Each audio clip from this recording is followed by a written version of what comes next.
دوستانو سلام، وخت مو په خیر. مرهون مو د دستارنامې له یو بل درس سره راغلاس کوم. نن موږ د خوشحال په دستارنامه کې یو بل هنر وایو. دا هنر یو له اساسي ترینو او ډېرو مهمو هنرونو څخه دی. ګرچې د یونان فلاسفو د یونان حکماو دغه هنر له خپل دغه څخه لرې کوي، له خپل جمهوریتونو له خپلو ارزښتونو څخه لرې کاوه، ولې د انساني فطرت په اساس دا تر ټولو مهم هنر دی. د انسان په ژوند کې تر ټولو اساسي شی خیال دی. موږ ټول ژوند په خیالي دنیا کې کوو، د راتلونکي امیدونه، په تیرو خیالونه، د راتلونکي دپاره پلانونه، او دا ټوله زموږ هغه فکري احاطه جوړوي. او خیال چې موږ خیال پلو ډېر خلک ورته وایي، دا موږ ته یو داخلي سکون راکوي. موږ دین باندې ولې باور لرو؟ ځکه چې یو داخلي سکون اخلو. خدای موږ لیدلی نه دی، مګر باور پر لرو. پر څه شي باور پر لرو؟ ځکه د هغه پر موجوداتو باندې چې دی لري، پر هغه باندې د تاثرات وینو. کله چې موږ د خیال خبره کوو، خیال په مجموعي توګه د انسان په لاشعور کې قرار لري. اوس به تاسو پوښتنه کوئ چې لاشعور څه شی دی؟ انسان او حیوان دواړه لاشعور لري، شعور او لاشعور لري. هغه شان هغه هیلې او ارزوګانې چې انسان یې پوره کولی نه سي، عملي کېدلی نه سي، هغه د انسان لاشعور ته ځي. نو خوبونه هم د لاشعور څخه راځي، شعرونه هم له لاشعور څخه راځي، او خیالي خواهی هم له لاشعور څخه اکثر راځي په انسانانو باندې. د خوشحال په دستارنامه کې څلورم هنر، دریم هنر د شعر دی. شعرونه ویل، شعرونه باندې پوهېدل او د شعر لیکل. تاسو به پوښتنه وکړئ چې شعر باندې نو هغه زموږ یو استاد د بیالوژي هغه بول په شعر باندې پنچري هم نه نیول کېږي. اوله خبره دا ده چې موزون کلام په مجموعي توګه د انسان پر روح روان باندې تر عامو او روانو خبرو ډېر تاثیر کوي. نو ځکه زموږ ټول آسماني کتابونه، په ټول نړۍ کې آسماني کتابونه په نیمه منظومه یا په بشپړه توګه منظومه توګه باندې وړاندې شوي. اوس مثلا بسم الله الرحمن الرحیم والعصر ان الانسان فی الخسر، دلته تاسو ګورئ یو داخلي وزن په دغه کې پروت دی. دا منظم والی یا نظم موجود دی. یا مثلا سورة الرحمن چې تاسو وایاست، یا مثلا سورة یاسین، دا چې تاسو وایاست، هغه داخلي وزن چې تاسو په دې قرآن عظیم شان کې وینئ، دا د قرآن ایجاز دی. نو منظوم کلام په مجموعي توګه د انسانانو پر هوش او حواس باندې ډېر تاثیر کوي. بله خبره دا ده چې په شعرونو او نظمونو باندې فکري وسعت رامنځته کېږي. انسان لا ډېرو خیالونو ته اړ ایستل کېږي او هغه خیالي خوا را پیدا کوي. او بله خوا دا ده چې روحي سکون انسان ته تسکیه دننه یو دغه پیدا کېږي. هغه ستا هغه خواهشات، هغه خبرې، هغه ارزوګانې چې تا نه دي حس کړي، هغه په انسان کې دننه را پیدا کېږي. خوشحال خټک وایي چې شعر او شاعري د انسان د ژوند د یوې مهمې برخې په توګه لازمي ده چې زمامداران، واکمن، د دستار خلک، د پوهې او قلم خلک په دې باندې پوه سي. نو ځکه موږ په عصري علومو کې هم کله چې شروع کوو شعر او شاعري مطالعه کوو په مکاتبو کې، او کله چې دیني زده کړو ته ځو، زموږ له قاعدې بغدادیه وروسته دستي صرف النحو ته ځو، او په صرف النحو سره په څنګ کې فارسیات چې د سعدي، بوستان او ګلستان هغه شروع کېږي. په مجموعي توګه منظوم کلامونه، شعر او شاعري د پښتنو د ټول ژوند سره یو ځای راغلي.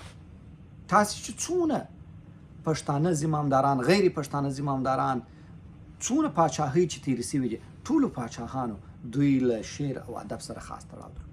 د شعر او ادب سره د تړاو څو دلایل دا دي چې یو خو فکري وسعت مسله ده، بل له ټولنې سره د ټولنې هنداره ده چې هغه مسایل چې په نثر کې نه ویل کېږي هغه په شعر کې د خلکو څخه ویل کېږي، ځکه له لاشعوره راځي هغه خبرې. خو تر ټولو مهمه مسله یې روحي سکون دی. کله چې ارسطو، زه به خدای جوړ کړي چې خطا وزم نه، د جمهوریت اثر افلاطون ارسطو کې ولیکلی دی. په دغه درو عزیزانو کې زه هر وخت کانفیوز یم په د ارسطو، سقراط او افلاطون کې. خو زه فکر کوم چې د جمهوریت یا د ارسطو دی یا د افلاطون دی، دغه نه یم کمپیوټرایز نه یم چې په یاد مې سي، خو دوی دوه یو دی. هغه چې جمهوریت لیکه د افلاطون به یې په اغلب ګومان په جمهوریت کې شاعران له خپله جمهوریت وشړل او هغه استدلال دا کاوه چې شاعران نسلونه خیالي روزي، مګر زما په نظر او د خوشحال په نظر دوی هغه وخت اشتباه و. انسان ژوندی په خیال دی. د انسان ژوند 95% پر امید، هیله، ارزو او خیال تړلی دی.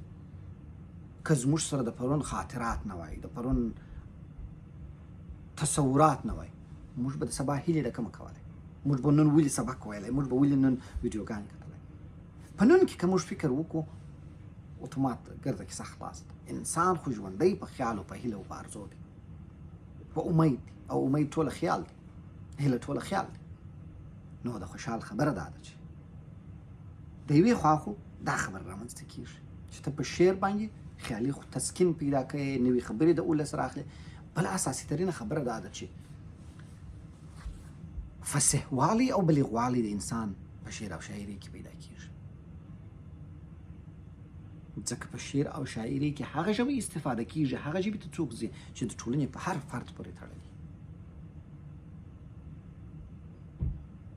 نو زه د دستارنامې دغه درس چې موږ ته د خوشحال د شعر او شاعري په اړه بحث کوي او هلته یې ټول بحث وړاندې کړی دی. په یوه شعر باندې راټولوم او شعر د دې لپاره تاسو ته وایم چې تاسې شعرونه د دې لپاره وایئ چې ذهنونه یې تیز شي. زما سره یو کمزوري حدیث ته خدای جوړ کړي چې کمزوري نه قوي، هغه دا دی چې ماشومانو ته مو شعرونه ور زده کړئ چې ذهني وده او وکړي. دا فکر کوم چې د حضرت محمد صلی الله علیه وسلم حدیث شریف دی.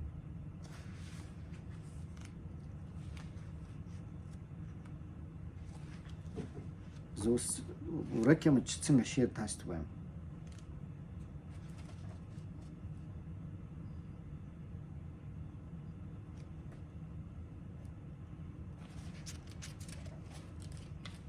دا شعرونه ډېر اوږده دي، زه کوشش کوم چې یو لنډ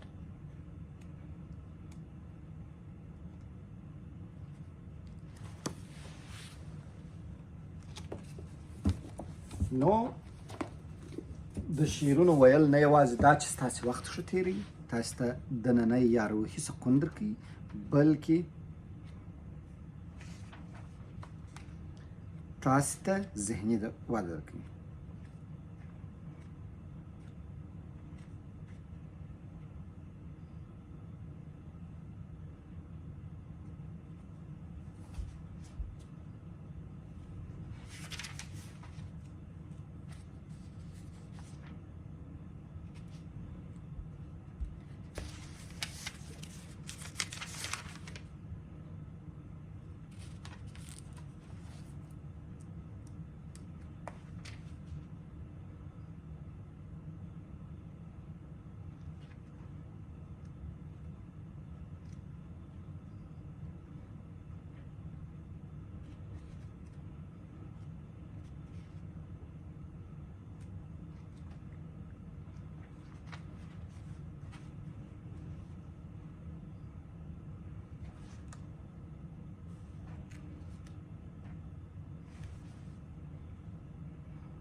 مجبور یم چې لږ شوخ شعر درته ووایم. زه چې دا ټوله سړه شپه ستا پر مړوند بیده وم او ستا په سپینه پسته غېږه کې مې په اوښتو را اوښتو خولې ستړي کړلې. ته وامین و د ازل د ورځې لکه د مینې جل وهلې تږي د یوه بل په غېږه نه اوبېدو او چې سهار د لمر زرینو وړانګو د شپې پر سترګو باندې د شپې پر سترګو باڼه ورپاوه او د ګلونو له ګېډې شبنم کډه وکړه. نه ستا په غېږه کې زه اوښتلم، نه زما له غېږې ستا اواز خوځېدی.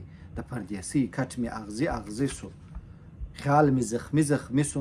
شپه له خوبونو سره والوتله او بیا د تل په شان یوازې سومه. بیا هغه زه، هغه زاړه، هغه اغزن خیالونه، هغه اوږده، هغه ناکامه، هغه خیرن چورتونه، هغه ترخه د کاشکې ناپایانه لړۍ، هغه د عمر په محبس کې زنداني آهونه.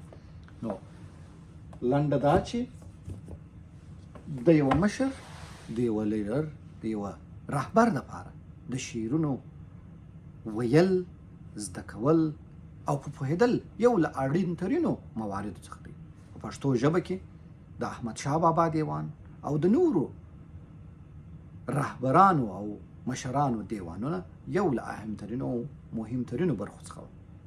که غواړئ چې ذهني وده پیدا کړئ، د خپل ځان لیډر سي، د خپل ځان مشر سي، شعرونه ووایاست، شعرونه مطالعه کوئ او شعرونه که مو په وسه وه، داسې نه چې په زور یې ولیکئ، که درته راتلل شعرونه ولیکئ. دا هنر په همدې ځای راټولېږي.